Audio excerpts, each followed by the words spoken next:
സുഹൃത്തുക്കളെ, ചേർപ്പ് മഹാത്മാ മൈതാനത്തിലെ ഗാന്ധി പ്രതിമയ്ക്ക് താഴെയുള്ള മണ്ഡപത്തിൽ വെച്ചാണ് ഇക്കൊല്ലത്തെ രക്തസാക്ഷി ദിനാചരണം നടത്തുന്നതെന്ന് സംഘാടകരായ സുഹൃത്തുക്കൾ എൻ്റെ അടുത്ത് വന്ന് പറയുകയും ഒപ്പം നാട്ടുകാരൻ എന്നുള്ള നിലയ്ക്ക് പരിപാടിയിൽ പങ്കെടുത്ത് 2 വാക്ക് സംസാരിക്കണമെന്ന് ആവശ്യപ്പെടുകയും ചെയ്തപ്പോൾ ഞാൻ അവരോട് പറഞ്ഞു, ഞാൻ പ്രസംഗിക്കാറില്ല, എനിക്ക് പ്രസംഗം വിട്ടറിയുകയുമില്ല. മറിച്ച് നിങ്ങൾക്ക് താല്പര്യമാണെങ്കിൽ ഞാനൊരു കഥ വായിക്കാം. അവർ എന്നാൽ പിന്നെ അങ്ങനെയാവട്ടെ എന്ന് പറഞ്ഞതിൻ്റെ അടിസ്ഥാനത്തിലാണ് കാണാക്കലകൾ എന്ന എൻ്റെ കഥാസമാഹാരത്തിൽ വന്നിട്ടുള്ള സത്യപാലനെ നേരിൽ കാണാത്തവർക്ക് അഥവാ സത്യാനന്തരം എന്ന ഈ കഥ ഞാൻ വായിക്കുകയാണ്. കേൾക്കുമല്ലോ. ആർക്കിമിഡീസിനെ പോലെ യുറേക്ക യുറേക്ക എന്നുറക്കെ വിളിച്ച് സത്യമറിയിക്കാനായി തെരുവിലേക്ക് ഓടിച്ചെല്ലണമെന്ന് തോന്നി സത്യപാലന്. 6ാം ക്ലാസ്സിൽ കെമിസ്ട്രി എടുക്കുന്ന ഗോപാലൻ മാഷാണ് ഗ്രീക്ക് ശാസ്ത്രജ്ഞൻ്റെ അനുഭവ കഥ സത്യപാലന് പറഞ്ഞു കൊടുത്തത്. അന്നേ സത്യം കണ്ടെത്തുന്നതിൻ്റെ അപൂർവ സുഖാനുഭൂതി മനസ്സിൽ കുറിച്ചിട്ടതാണ് സത്യപാലൻ.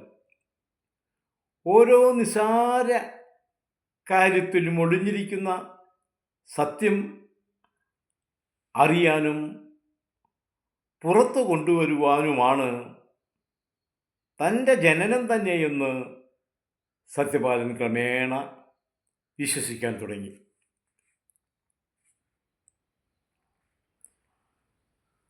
ഗ്യാസ് ഏജൻസികൾ ഉപഭോക്താക്കളെ വഞ്ചിക്കുന്നത് എങ്ങനെയെന്ന് ഇൻ്റർനെറ്റിൽ നിന്ന് മനസ്സിലാക്കിയതും സത്യം വിളിച്ചു പറയുവാൻ സത്യപാലൻ വല്ലാതെ വെമ്പി. ആധാർ നമ്പർ ബാങ്കുമായി ലിങ്ക് ചെയ്ത് സബ്സിഡി തുക ബാങ്കിലേക്ക് ചെല്ലുന്ന പ്രോഗ്രാമുമായി ഗ്യാസ് കമ്പനികൾ മുന്നേറുന്ന സമയം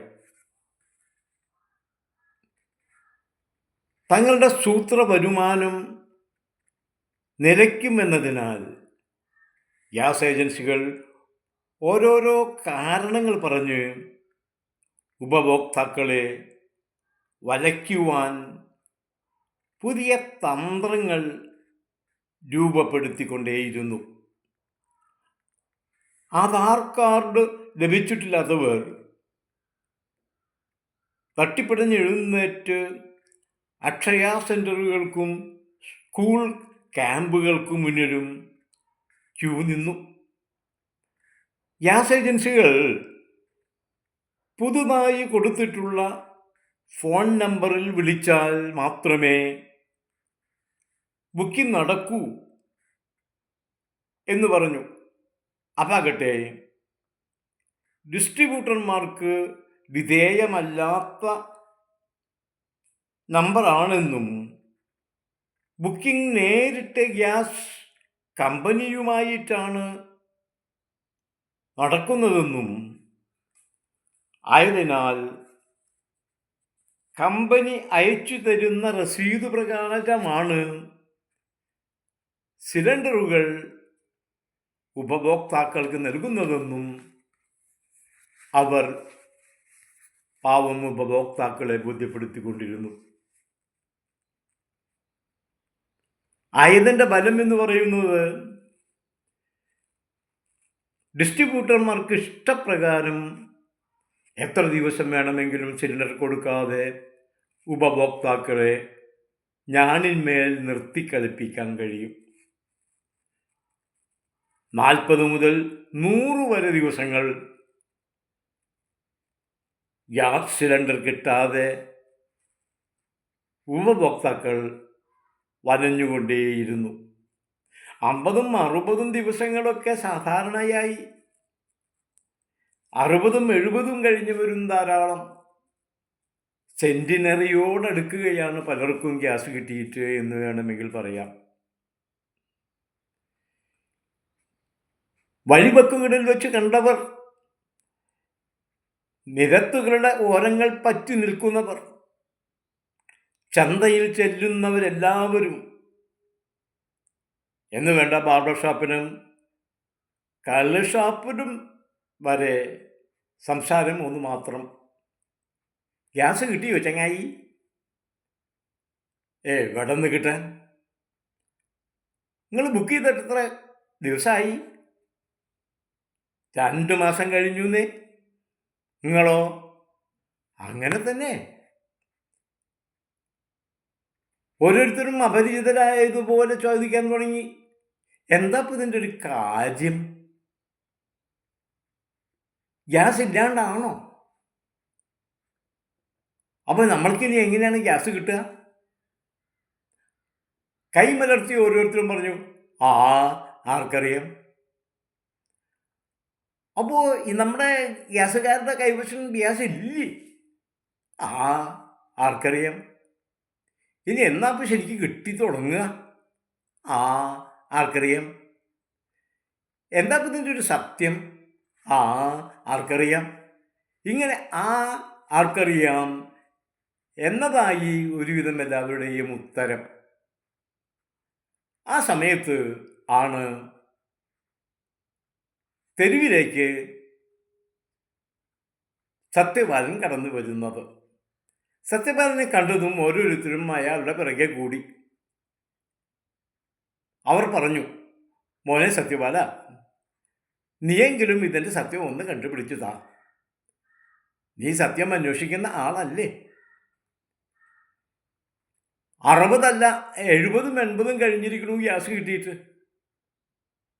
അടുപ്പിൻ്റെ മുകളിൽ കഞ്ഞിങ്കലം വെച്ചിട്ട് ദിവസങ്ങൾ എത്രയായി എന്നറിയോ? ഇങ്ങനെ പോയാൽ എല്ലാവരും പട്ടിണി കിടന്ന് ചത്തുപോകും. നിന്റെ നാട്ടുകാർ തന്നെയല്ലേ ഞങ്ങളും. ഇതിൻ്റെ സത്യം എന്താന്ന് ഒന്ന് പറഞ്ഞു താ മോനെ. നാട്ടുകാരുടെ വിഷമങ്ങൾ കേട്ട് മനസ്സരിഞ്ഞ സത്യപാലൻ പറഞ്ഞു, എൻ്റെ നാട്ടുകാരെ, ഒറ്റ ആഴ്ച കൊണ്ട് ഞാൻ ഇതിൻ്റെ സത്യം കണ്ടുപിടിച്ച് തരാം, അത് തീർച്ച. സത്യപാലൻ അങ്ങനെ പറഞ്ഞു കഴിഞ്ഞപ്പോഴും നാട്ടുകാർക്ക് എല്ലാവർക്കും അല്പം സമാധാനം തോന്നി. കാരണം സത്യം കണ്ടുപിടിക്കുന്നതിൽ സത്യപാലന് വലിയ ശുഷ്കാന്തിയാണ്. മാത്രവുമല്ല, എത്ര വിഷമം പിടിച്ചാലും സത്യം കണ്ടെത്തുന്നതിൽ നിന്ന് സത്യപാലൻ പിന്മാറുകയില്ല. അതവർക്ക് നല്ല നിശ്ചയമാണ്. കഴിഞ്ഞ കുറേ കാലങ്ങളായിട്ട് സത്യപാലനുമായിട്ടുള്ള അവരുടെ അടുപ്പം അവരെ ബോധ്യപ്പെടുത്തി. നാട്ടുകാർക്ക് കൊടുത്ത വാക്ക് പാലിക്കാനായി ആണ് സത്യപാലൻ ഭാരത് പെട്രോളിയം കമ്പനിയുടെ വെബ്സൈറ്റ് വിസിറ്റ് ചെയ്തതും ആകാംക്ഷാഭരിതനായി ചുണ്ടലിയെ തെളിച്ചതും. കൊച്ചു കൊച്ചു തീരങ്ങൾ താണ്ടി ചില്ലറ ഇടങ്ങളിലെ വിശ്രമത്തിനും തൊട്ടുനിൽപ്പിനും ശേഷം ചുണ്ടലി ചൈത്ര ഏജൻസിക്കാരുടെ ഒളിസങ്കേതങ്ങൾ കുത്തിത്തുറന്ന് മുഴുവനും മൂടി വയ്ക്കപ്പെട്ട രഹസ്യങ്ങളും പുറത്തേക്ക് എടുത്തു. അതോടൊപ്പം തന്നെ ഭാരത് ഗ്യാസിൻ്റെ ഹെഡ് ഓഫീസിലേക്ക് ഇമെയിലിൽ കംപ്ലൈൻറ്റ് ചാർത്തി വിടുകയും ചെയ്തു. അയച്ച് 5 നിമിഷങ്ങൾ കൊണ്ട് സത്യപാലന് താഴെ പറയുന്ന സത്യങ്ങൾ വെളിപ്പെട്ടു. 1. ഗ്യാസ് കിട്ടി. എത്ര ദിവസം കഴിഞ്ഞ് ബുക്ക് ചെയ്താലും ഏജൻസിക്കാർ ബുക്കിംഗ് പിടിച്ചു വച്ച് അവർക്ക് തോന്നുമ്പോൾ മാത്രമേ ഗ്യാസ് കമ്പനിയെ അറിയിക്കുന്നുള്ളൂ. അതായത് ഉപഭോക്താവ് എപ്പോഴാണ് ഗ്യാസിന് വേണ്ടി രജിസ്റ്റർ ചെയ്യുന്നത് എന്നത് പ്രശ്നമല്ല. ഡിസ്ട്രിബ്യൂട്ടർക്ക് ഇഷ്ടമുള്ള സമയത്ത് മാത്രമേ രജിസ്ട്രേഷൻ കമ്പനിക്ക് ബോധ്യപ്പെടുത്തുന്നുള്ളൂ. 2, അങ്ങനെ ചെയ്യുമ്പോൾ അവരുടെ ഇഷ്ടാനിഷ്ടത്തിനനുസരിച്ചാണ് ബുക്കിംഗ് നടക്കുന്നത്. അതായത് അവർക്കിഷ്ടപ്പെട്ടവർക്ക് പ്രയോറിറ്റി കൊടുത്ത് അയക്കുന്നു എന്നർത്ഥം. എന്ന് പറഞ്ഞാൽ ആദ്യം രജിസ്റ്റർ ചെയ്യുന്ന ഉപഭോക്താവ് ആവണമെന്നില്ല. കമ്പനിയിൽ ചെല്ലുമ്പോൾ അയാൾ ഒരുപക്ഷെ അവസാനത്തെ ആളായി മാറിയേക്കാം. അവസാനം രജിസ്റ്റർ ചെയ്ത ആള് ആദ്യത്തെ ആളുമാവാം. എന്ന് പറഞ്ഞു കഴിഞ്ഞാൽ ഡിസ്ട്രിബ്യൂട്ടർക്ക് ഇഷ്ടത്തിനനുസരിച്ച് ഉപഭോക്താക്കളെ മാറ്റിമറിക്കുന്നു എന്ന്. 3, ഗ്യാസ് ഏജൻസിയിൽ പേര് കിട്ടിയാൽ 48 മണിക്കൂറിനുള്ളിൽ ഡെലിവറി നടത്തിയിരിക്കണം. അതാണ് ഗ്യാസ് കമ്പനിക്കാരുടെ നിശ്ചയം. ഒരാൾ 48 മണിക്കൂറിനുള്ളിൽ അയാളുടെ രജിസ്ട്രേഷൻ ഫലപ്രദമാക്കി കൊടുക്കണമെന്നാണ്. എന്ന് പറഞ്ഞു കഴിഞ്ഞാൽ 48 മണിക്കൂറായി നിങ്ങൾ രജിസ്റ്റർ ചെയ്തിട്ട് എങ്കിൽ നിങ്ങൾക്കതിനകം സിലിണ്ടർ കിട്ടിക്കഴിഞ്ഞിരിക്കണം. അതാണ് കമ്പനിയുടെ നിയമം. അതാണ് ചൈത്രക്കാർ 48ഉം 58ഉം ദിവസങ്ങളായി താമസിപ്പിക്കുന്നത്. 4, 1 മാസം മുമ്പേ ഗ്യാസ് സിലിണ്ടറുകൾ മുൻകൂറായി കമ്പനി ഡിസ്ട്രിബ്യൂട്ടർമാർക്ക് ഗോഡൗണിൽ എത്തിച്ചിട്ടുണ്ട്. ഗ്യാസ് ബുക്ക് ചെയ്തിട്ടുള്ളവർക്ക് സിലിണ്ടർ ലഭിക്കുവാൻ വേണ്ടിയാണ് ഇത്തരത്തിലുള്ളത് നടപ്പാക്കൽ. മാത്രവുമല്ല, ഇമെയിലിൽ കംപ്ലൈൻറ്റ് കിട്ടിയ മറുപടിയിൽ ആ മാസം ബുക്ക് ചെയ്ത മുഴുവൻ നമ്പറുകൾക്കും ഡെലിവറി ലിസ്റ്റ് കമ്പനി അയച്ചു കഴിഞ്ഞിട്ടുമുണ്ട്. ഇതാണ് സത്യപാലന് കിട്ടിയ അറിവുകൾ. അതായത് ഒരു കാരണവശാലും 1-2 മാസങ്ങളുടെ താമസം ഉപഭോക്താവിന് ഉണ്ടാവുക സാധ്യമല്ല, ഉണ്ടാവുകയില്ല. അത് ഡിസ്ട്രിബ്യൂട്ടർമാർ വേണം എന്ന് വിചാരിച്ച് മറിച്ച് വിൽപ്പന നടത്തുന്നത് കൊണ്ട് മാത്രമാണ്. ഞെട്ടിക്കുന്ന ഈ വിവരങ്ങൾ സത്യപാലനെ അടിമുടി വിറയലിൽ പൊതിഞ്ഞു. ഏതൊരു സംഗതിയിലെയും യാഥാർത്ഥ്യം മനസ്സിലായി കഴിഞ്ഞാൽ അരനിമിഷം കളയാതെ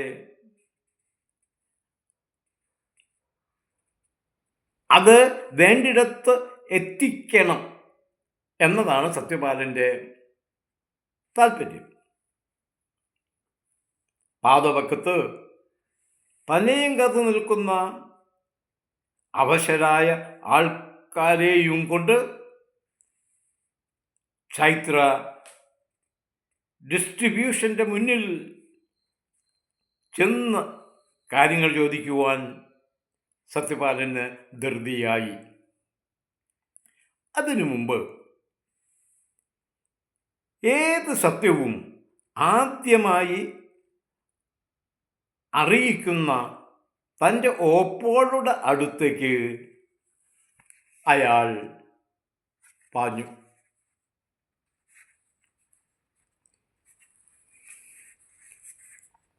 ഇവിടെ സത്യപാലൻ്റെ കുടുംബചരിത്രം അല്പമൊന്ന് അറിയിക്കാതിരിക്കുന്നത് അനുചിതമായിരിക്കുമെന്ന് തോന്നുന്നു. എനിക്ക് സത്യപാലനെ നന്നായി അറിയാം, ഏതാണ്ട് നല്ലതുപോലെ തന്നെ. ഞാൻ താമസിക്കുന്ന ലെയിനിൻ്റെ അവസാന വീടാണ് സത്യപാലൻ്റേത്. എൻ്റെ വീട്ടിൽ നിന്നും കൃത്യം 4ാമത്തെ വീട്. അയൽക്കാർ എന്നു മാത്രമല്ല, വകയിൽ ഒരനന്തരവനും കൂടിയാണ് സത്യപാലൻ. സ്വന്തക്കാരായി ഞങ്ങൾ പരസ്പരം വല്ലാതെയൊന്നും കാണിക്കാറില്ല. എന്നാൽ ആവശ്യങ്ങൾ വരുമ്പോൾ അപരിചിതത്വം നടിക്കാറുമില്ല. ഞങ്ങളുടെ ഗ്രാമത്തിലെ അറിവിൻ്റെ ക്ഷേത്രമായ എഴുത്തച്ഛൻ സംസ്കൃത LP സ്കൂൾ അധ്യാപകൻ,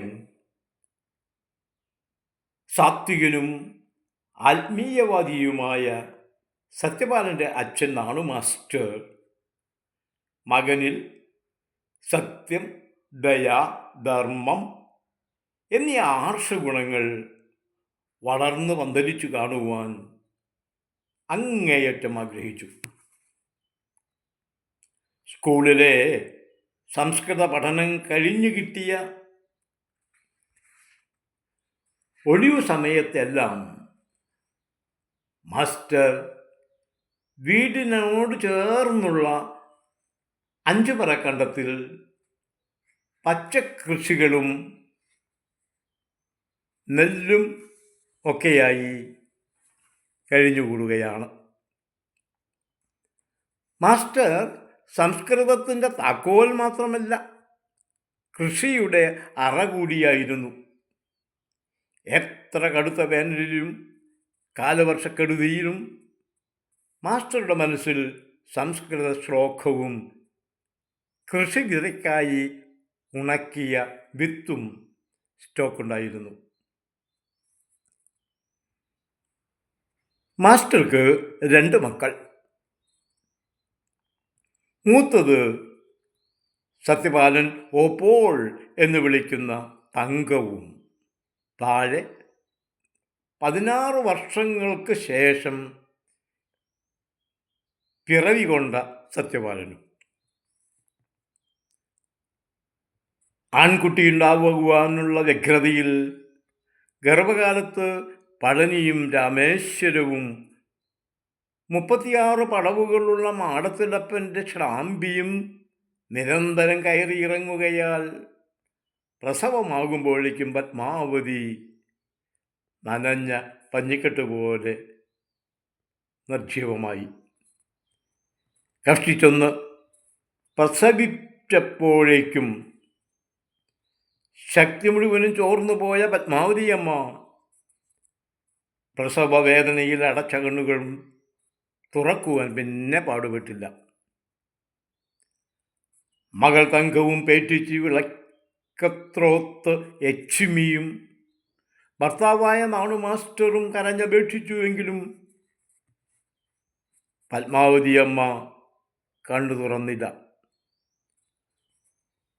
വാർദ്ധക്യത്തിൽ ഗർഭമുണ്ടായതുകൊണ്ടാണ് പത്മാവതിക്ക് ജീവിതം പിടിവിട്ടുപോയതെന്നും അതിനുത്തരവാദി താനാണെന്നുമുള്ള കുറ്റബോധം കൊണ്ട്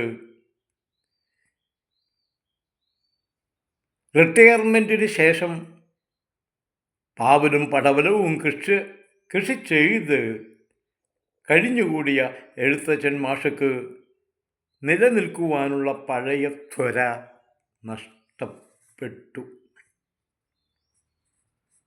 ക്രമേണ പ്രമേഹം മാസ്റ്ററെ കീഴ്പ്പെടുത്തുകയും ശയ്യാവലംബിയാവുകയും അധികം താമസിയാതെ മരണപ്പെടുകയും ചെയ്തു. കിടപ്പിലായെങ്കിലും മൂത്ത മകളെ വിവാഹം കഴിച്ചു കൊടുക്കുവാൻ പല ആലോചനകളും മാസ്റ്റർ നടത്തി നോക്കി.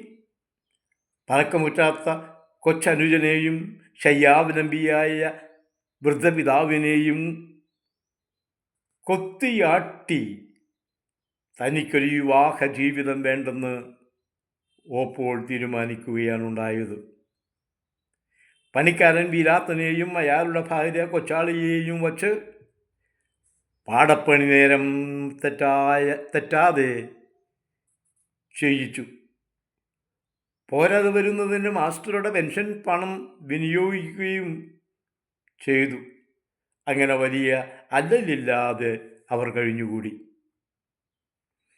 സത്യപാലന് 5 സംസ്കൃതം സ്കൂളിൽ ചേർത്തു.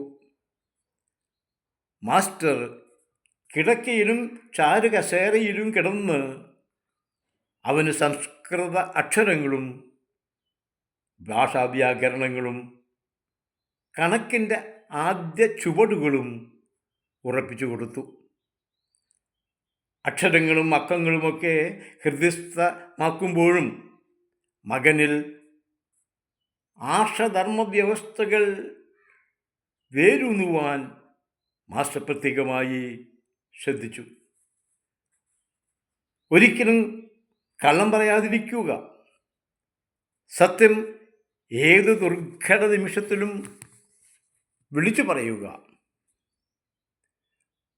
സഹമനുഷ്യരോട് ദയാനുഭൂതി പ്രകടമാക്കുക തുടങ്ങിയ ഗുണങ്ങൾ അവനിൽ നിർലോഭം വിതച്ചു. അതിനായി ബുദ്ധൻ, അയ്യപ്പൻ, സത്യവാൻ സാവിത്രി, ഹരിശ്ചന്ദ്രൻ, ശ്രീരാമൻ, ശ്രീകൃഷ്ണൻ, ഗാന്ധി, ശ്രീനാരായണ ഗുരു, സ്വാമി വിവേകാനന്ദൻ, ശ്രീരാമ പരമഹംസർ തുടങ്ങിയ ഇതിഹാസ പുരാണ മഹാന്മാരുടെ ജീവിതകഥകൾ നിത്യേന അവനെ ബോധ്യപ്പെടുത്തി. കുഞ്ഞുമകനിൽ വിതച്ച ആർഷമൂല്യങ്ങൾ മുളപൊട്ടുന്നുണ്ടെന്നറിഞ്ഞു മാസ്റ്റർ കൃതഹസ്തനായി. സഹപാഠിയുടെ 5 രൂപ തായങ്കുളങ്ങര ക്ഷേത്രനടയിൽ വച്ച് കളഞ്ഞുപോയത് തനിക്ക് കിട്ടിയത് അധ്യാപകൻ്റെ കയ്യിൽ കൊണ്ടെത്തിച്ച് സത്യപാലൻ സത്യസന്ധത കാണിച്ചതും ക്ലാസ് പുസ്തകങ്ങൾ എടുത്തുകൊണ്ടുപോയവൻ്റെ പേര് ഒളിവില്ലാതെ വിളിച്ചു പറഞ്ഞതും അയൽപ്പക്കത്തെ കോഴിമോഷ്ടാക്കളെ കണ്ടെത്തിയതും കിടക്കയിൽ കിടന്ന മാസ്റ്ററെ സന്തോഷിപ്പിച്ചു. കൊള്ളാം സത്യപാല, നീ സത്യം പറയുവാൻ നല്ലതുപോലെ ശീലിച്ചിരിക്കുന്നു. അച്ഛൻ മാസ്റ്റർ നല്ലതുപോലെ അകമേ സന്തോഷിച്ചു.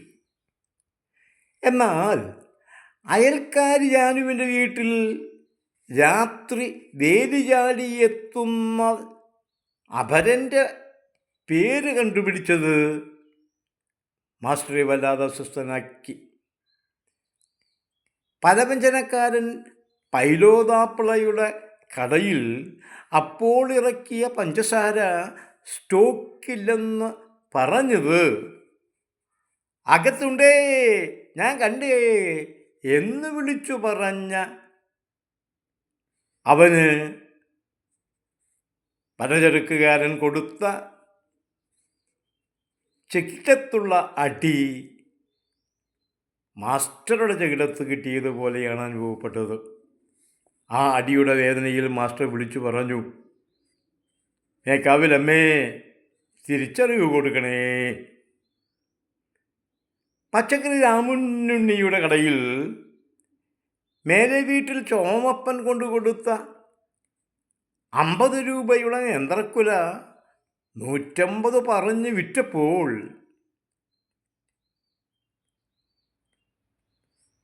പച്ചക്കറിക്കാരൻ 50 രൂപയ്ക്ക് കിട്ടിയതാണേ എന്ന് ഉറക്കെ വിളിച്ചു പറഞ്ഞത്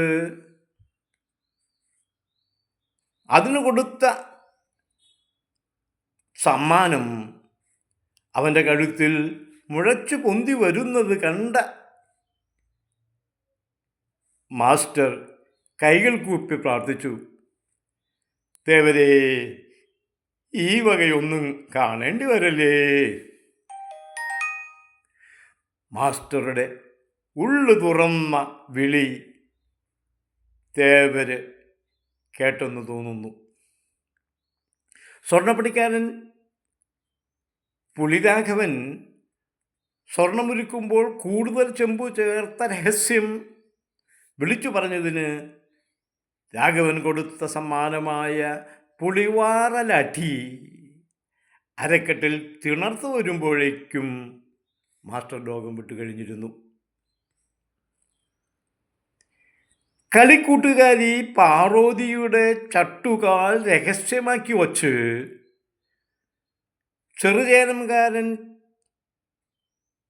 ചേക്കുട്ടിക്ക് കല്യാണമുറപ്പിച്ചപ്പോൾ സത്യം വിളിച്ചു പറഞ്ഞതിൻ്റെ പേരിൽ ആലോചന അലസിയത്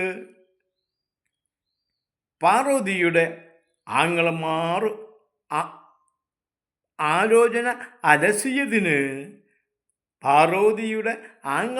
കൊടുത്ത സമ്മാനം അടിവയറ്റിൽ നിന്ന് ഒഴിഞ്ഞു കളയുവാൻ ഓപ്പോൾ കുറേ നേരം എടുത്തു.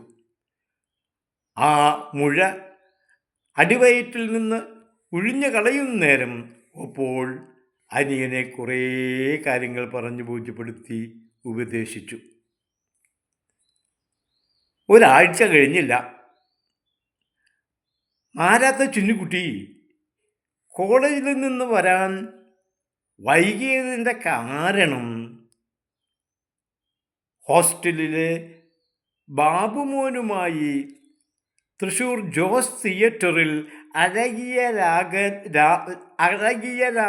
രാവണന് കയറിയതുകൊണ്ടാണെന്ന സത്യം പൂത്തറക്കൽ ജംഗ്ഷനിൽ കൂടിയ നാട്ടുകാർക്കിടയിലേക്ക് വിളിച്ച് പറഞ്ഞതിന് കിട്ടിയ സ്നേഹോപഹാരം നെറ്റിത്തടത്തിൽ 2 തുന്നലായി കണ്ട ഓപ്പോൾ വാതിൽപ്പടിയിൽ കുറേ നേരം ചാരി നിന്ന് അച്ഛനെ വിളിച്ച് തേങ്ങി. എവിടെയോ നിശബ്ദനായി ഇരുന്ന് കാര്യങ്ങൾ വീക്ഷിക്കുന്ന അച്ഛനോടായി ചങ്കിടറി ഓപ്പോൾ പറഞ്ഞു, അച്ഛൻ ഭാഗ്യവാൻ ആണ്.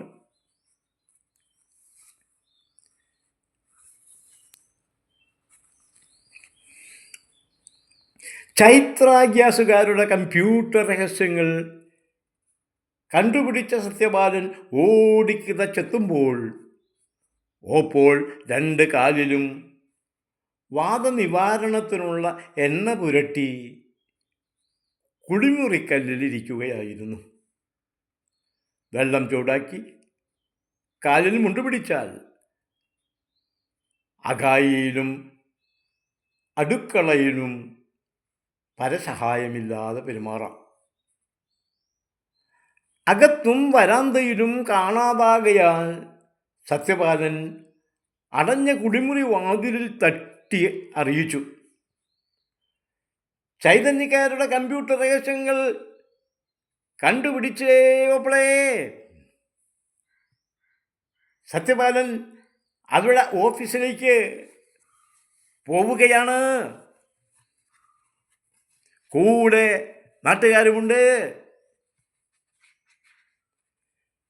കേട്ടതും ഞെട്ടിത്തരിച്ച ഓപ്പോൾ ധൃതി വെച്ച് വിളിച്ചു പറഞ്ഞു, മോനെ സത്യപാല, ധൃതി വയ്ക്കാതെ ഓപ്പോൾ ഒന്നൂട്ടം കാര്യം പറയട്ടെ. അപ്പോഴേക്കും സ്പിരിറ്റ് ചരടിന് തീപിടിച്ചതുപോലെ സത്യപാലൻ മുറ്റമിറങ്ങി കഴിഞ്ഞിരുന്നു. ഓപ്പോളുടെ മനസ്സിനെ കത്തിച്ചത് കുട്ടിക്കാല അനുഭവങ്ങളെക്കാൾ അടുത്തയിടെ ഉണ്ടായ 2 കാര്യങ്ങളാണ്. വീടിന് മുന്നിലെ ചെമ്മൺ പാതവക്കത്ത് ദിവസം ചെല്ലുന്തോറും നിറച്ച പ്ലാസ്റ്റിക് ചാക്കുമാലിന്യം കൂടാൻ തുടങ്ങുകയാണ്. വഴിയോരത്തെ വീട്ടുകാർക്കൊക്കെ ഓക്കാനം തുടങ്ങിയപ്പോൾ സാമൂഹ്യദ്രോഹികളെ എങ്ങനെയും കണ്ടുപിടിക്കാതെ നിവൃത്തിയില്ല എന്ന അവസ്ഥയിലായി. പോലീസ് സ്റ്റേഷനിൽ നിരന്തരം പരാതിയായപ്പോൾ വഴിപാട് പോലെ പോലീസുകാരുടെ ജീപ്പ് സന്ധ്യയ്ക്ക് പെട്രോളിംഗ് എന്ന ഭാവേന അതിലൂടെ കടന്നുപോയി.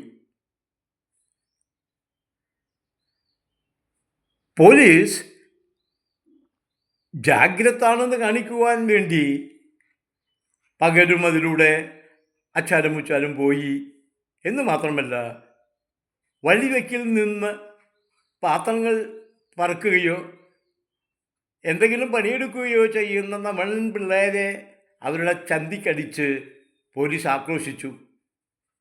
പോടാ റാസ്കലുകളെ! അവറ്റ അടിയുടെ വേദന മാച്ചുകളഞ്ഞ് ജീവനം കൊണ്ട് ഓടി. രാത്രി 7 മണി കഴിഞ്ഞാൽ പരമനിശബ്ദതയാണ് ഇത്രാനന്തപുരം റോഡ് മുഴുവനും. നേരം വെളുത്താൽ കോഴി വേസ്റ്റും മറ്റു വിസർജ്യങ്ങളും പിന്നെയും വന്ന് നിറയുന്നു. പുതിയ ചാക്കുകൾ, പുതിയ മാലിന്യങ്ങൾ. 2 ദിവസം കൊണ്ട് പുതിയ മാലിന്യങ്ങൾ ചീഞ്ഞ് മാറും എന്ന അവസ്ഥയും. പുതിയ മാലിന്യം എല്ലാവരെയും കഷ്ടത്തിലാക്കി. മൂക്ക് പൊത്താതെ ആ വഴി ഒരാൾക്കും പോവാൻ പറ്റുകയില്ല എന്ന അവസ്ഥ വന്നു.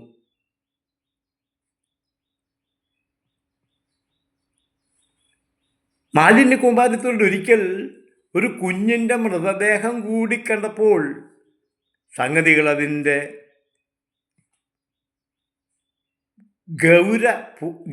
ഗൗരപൂർണിമയിലെത്തി. പോലീസ് ജീപ്പ് തലങ്ങും വിലങ്ങും ഇരമ്പി പാഞ്ഞു. എന്നിരുന്നാലും അവർക്കാരെയും കണ്ടുപിടിക്കുവാനായില്ല. വഴിവെക്കൽ ഒറ്റയ്ക്കും തറ്റയ്ക്കും നടന്നുപോയ തമിഴൻ പിള്ളേരെ, കർണാടകയിൽ നിന്ന് വരുന്ന പിള്ളേരെ, ബംഗാളി പിള്ളേരെ അടിച്ചോടിപ്പിക്കുവാൻ മാത്രം അവരുടെ പെട്രോളിങ്ങിന് സാധിച്ചു. വഴിവെക്കൽ വീട്ടുകാർ സത്യപാലനെ കണ്ടപ്പോൾ തങ്ങളുടെ വിഷമം ബോധിപ്പിച്ചു. മോനെ സത്യപാല, നീയാണല്ലോ ശരിക്കും സത്യം കണ്ടെത്തുവാൻ മിടുക്കനായിട്ടുള്ളവൻ. നീ അന്വേഷിച്ചാൽ തീർച്ചയായും സത്യം കണ്ടെത്താതിരിക്കുകയില്ല. നീ സത്യാന്വേഷിയാണല്ലോ മോനെ. എന്താണ് ഇക്കാര്യത്തിൽ സത്യമെന്ന് നീ എങ്ങനെയെങ്കിലും ഒന്ന് കണ്ടുപിടിച്ചു തരണം. ഈ വഴിയിലൂടെ നടക്കാൻ ഞങ്ങൾക്ക് സാധിക്കാതെയായിരിക്കുന്നു. മൂക്ക് പൊത്തി എത്ര ദൂരം നടക്കാൻ സാധിക്കും മോനെ? നിന്റെ കൂടി വഴിയല്ലേ ഇത്? അവരുടെ പരാതി കേട്ടപ്പോൾ സത്യപാലൻ പറഞ്ഞു, അമ്മമാരെ, പെങ്ങന്മാരെ, പ്രിയപ്പെട്ട അച്ഛന്മാരെ, നിങ്ങളാരും വിഷമിക്കേണ്ടതില്ല. ആരും വിഷമിക്കാതിരിക്കൂ. ഒരാഴ്ചയ്ക്കുള്ളിൽ ഇതിൻ്റെ പിറകിലെ സത്യപാലൻ കണ്ടുപിടിച്ചിരിക്കും. അല്ലെങ്കിൽ സത്യപാലൻ നിങ്ങളുടെ പ്രിയപ്പെട്ട സത്യപാലനല്ല. അവർക്ക് ഉറപ്പാണ് സത്യപാലൻ അത് കണ്ടുപിടിച്ചിരിക്കും. സത്യം അന്വേഷിക്കുന്നതിലും സത്യം കണ്ടുപിടിക്കുന്നതിലും ഇത്രമാത്രം താല്പര്യമുള്ള ഒരാളും ഈ ഭൂമിയിൽ അവർ വേറെ ഒരാളെയും കണ്ടിട്ടില്ല. അതുകൊണ്ട് അവർ സത്യപാലനെ നല്ലതുപോലെ വിശ്വസിക്കുക തന്നെ ചെയ്തു.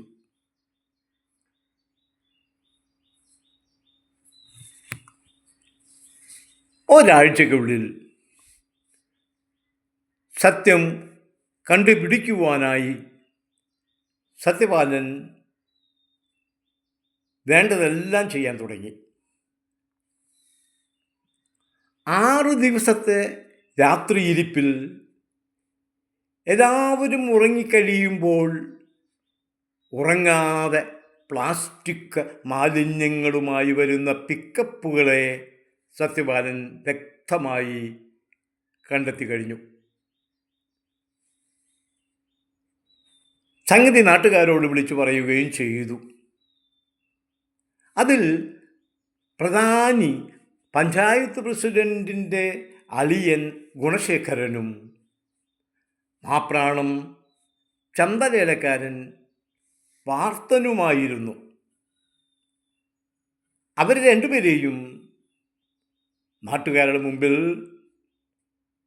സത്യപാലൻ കാണിച്ചു കൊടുത്തു. രണ്ടുപേരും കോടീശ്വരന്മാർ, വലിയ ബിസിനസ്സുകാർ, ഡസൻ കണക്കിന് ഗുണ്ടകളെ പരിപാലിക്കുന്നവർ. ആൾക്കാർക്ക് എല്ലാവർക്കും അവരുടെ തനി നിറം വ്യക്തമാവുകയത് കണ്ട് അവരാകെ ഉപ്പിൽ വീണ പല്ലികളെ പോലെ ആയി എന്ന് പറഞ്ഞാൽ മതിയല്ലോ. സത്യപാലൻ സത്യം പെരുവഴിയിൽ നിന്ന് വിളിച്ചു പറഞ്ഞു. മണിക്കൂറുകൾക്കകം സത്യപാലനെ 4-5 പേർ കൂടി വീട്ടിൽ ചുമന്ന് ആണ് എത്തിച്ചത്. ശരീരത്തിൽ കത്തികൊണ്ട് മുറിയാത്ത 1 ഇഞ്ച് സ്ഥലവും ഉണ്ടായിരുന്നില്ല. 1.5 മാസത്തെ രോഹിണി ഹോസ്പിറ്റലിലെ സുന്ദരൻ ഡോക്ടറുടെ കൈപുണ്യത്തിൽ എണീറ്റ് നടക്കാമെന്നായി സത്യപാലന്. ചെറുതായി തെരുവിൽ നടക്കാമെന്നായപ്പോഴേക്കും അതീവ രഹസ്യമായ മറ്റൊരു സത്യം സത്യപാലൻ കണ്ടുപിടിച്ചു കഴിഞ്ഞു. രാത്രി വൈകി വളം ഡെപ്പോയിൽ നിന്ന് ഫാക്ടം ഫോസും പൊട്ടാസും വാങ്ങി ചങ്ങരയിൽപ്പാടം വഴി വരുമ്പോഴാണ് ചാലിൻ്റെ വക്കത്തെ ഇലഞ്ഞിച്ചോട്ടിൽ നിന്ന് ഒരു കൂട്ടം ആൾക്കാരുടെ ആഹ്ലാദച്ചിരിയും അതിനിടയിൽ ഞെരിഞ്ഞ് വീർപ്പുമുട്ടുന്ന ഒരു പെൺകരച്ചിലും സത്യപാലൻ്റെ ചെവിയിൽ വീണത്. മുണ്ടും വളച്ചു കിട്ടി സിഗരറ്റും വലിച്ച് അനായാസം നടന്നു പോകുന്ന സംഘത്തിലുള്ളവരാരും സത്യപാലനെ ചിന്തിച്ചതേയില്ല. അതേസമയം ഒറ്റ നോട്ടത്തിൽ തന്നെ സത്യപാലന് അവരാരൊക്കെയെന്ന് വ്യക്തമായി മനസ്സിലാവുകയും ചെയ്തു. ഗ്രാമത്തിലെ പ്രധാനികളെന്ന് ഏവരും കരുതുന്ന കച്ചവടക്കാരും രാഷ്ട്രീയക്കാരും സാമൂഹ്യ സേവകരും അല്ലാതെ മറ്റാരുമല്ല അവർ. അവരുടെ പേരുകളടക്കം സത്യപാലന് നല്ല നിശ്ചയമാണ്.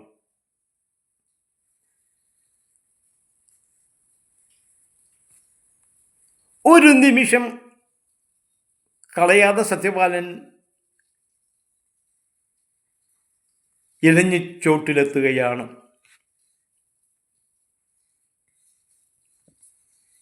അവിടെയോ കരഞ്ഞ് ഇനി കരയാൻ ബാക്കിയൊന്നുമില്ല എന്നുള്ള നിലയിലെത്തിയ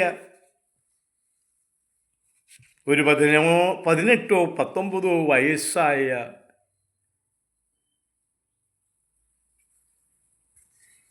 പെൺകുട്ടി. സത്യപാലൻ അവളോട് എന്തെങ്കിലും ചോദിക്കുന്നതിന് മുൻപേ അവളുടെ അവസാനത്തെ ശബ്ദവും നിലച്ചു കഴിഞ്ഞിരുന്നു.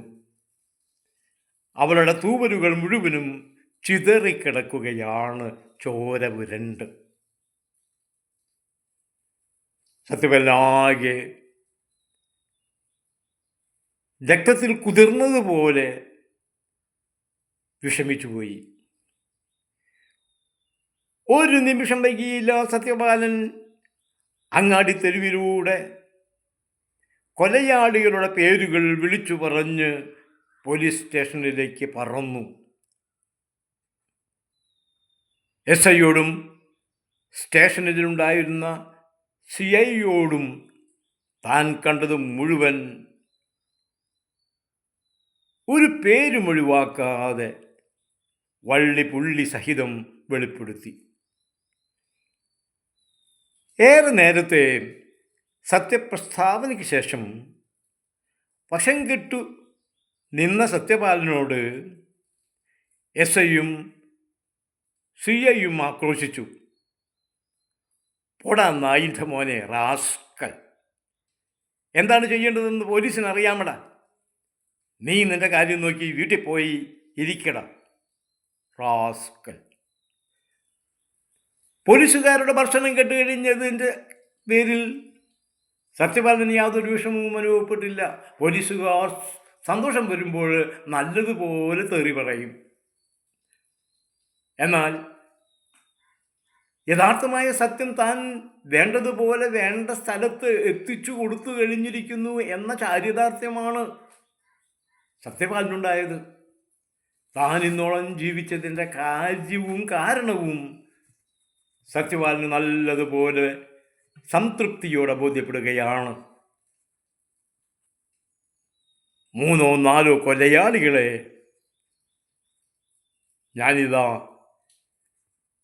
നീതിയുടെയും ന്യായത്തിൻ്റെയും തുലാസിലിട്ട് തൂക്കുവാൻ വേണ്ടപ്പെട്ടവരെ ഏൽപ്പിച്ചു കഴിഞ്ഞിരിക്കുന്നു.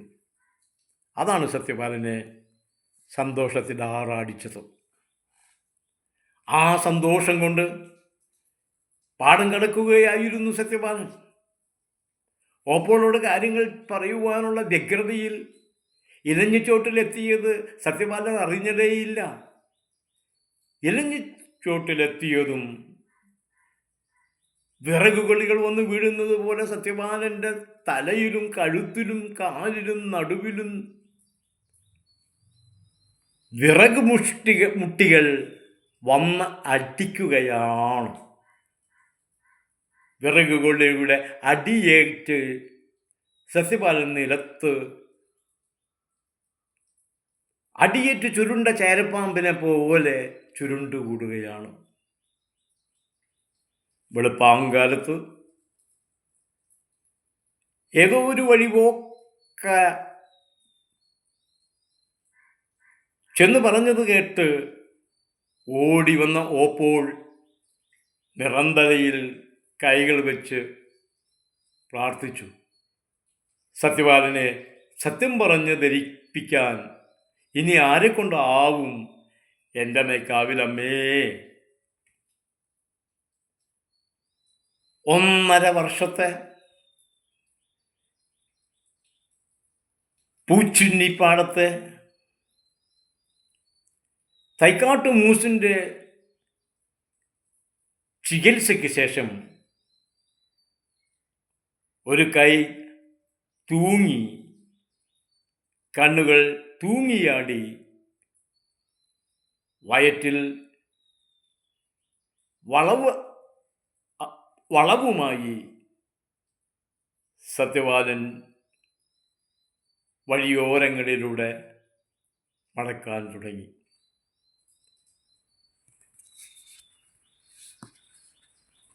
കഥ പറഞ്ഞ് ഞാൻ സദസ്സിൽ വന്ന് ഇരുന്നു. സദസ്സിൻ്റെ പിറകിലുള്ള ഒഴിഞ്ഞ കസേരയിലൊന്നിലാണ് ഞാനിരുന്നത്. അവിടെ ഇരുന്നാലുള്ള ഗുണം എന്ത് എന്ന് വെച്ചാൽ വേദിയിൽ നടക്കുന്ന കാര്യങ്ങൾ വ്യക്തമായി കേൾക്കുവാൻ കഴിയും. വേദിയിലിരുന്നാൽ വേദിയിലെ മൈക്കിൽ നിന്ന് പ്രവഹിക്കുന്ന വാക്കുകൾ വ്യക്തമായി കേൾക്കണമെന്നില്ല. ഞാൻ സാധാരണ അങ്ങനെയാണ് ചെയ്യാറുള്ളത്. കാര്യങ്ങൾ കേൾക്കണം എന്ന ആഗ്രഹം ഉണ്ടാവുമ്പോൾ സദസ്സിലാണ് ഇരിക്കാറുള്ളത്. ഞാൻ സദസ്സിൽ ചെന്ന് ഇരുന്ന് കഴിഞ്ഞപ്പോൾ പിറകിലായതുകൊണ്ട് ഒഴിഞ്ഞു കിടക്കുന്ന 3-4 കസേരകളുണ്ടായിരുന്നു. അതിൽ മണ്ഡപത്തിൻ്റെ പല ഭാഗങ്ങളിൽ നിന്നും പലരുമായി വന്ന് ഇരിക്കാൻ തുടങ്ങി. ചിലർ നിൽക്കാനും തുടങ്ങി. നിൽക്കുന്നവരിൽ ഒരാൾ എന്നോട് ചോദിച്ചു, താങ്കൾ പറയുന്ന സത്യപാലനുണ്ടല്ലോ, അയാൾ എവിടത്തുകാരനാണ്? ഞാൻ പറഞ്ഞു, സത്യപാലന് പ്രത്യേകമായിട്ട് നാടില്ല, വീടില്ല.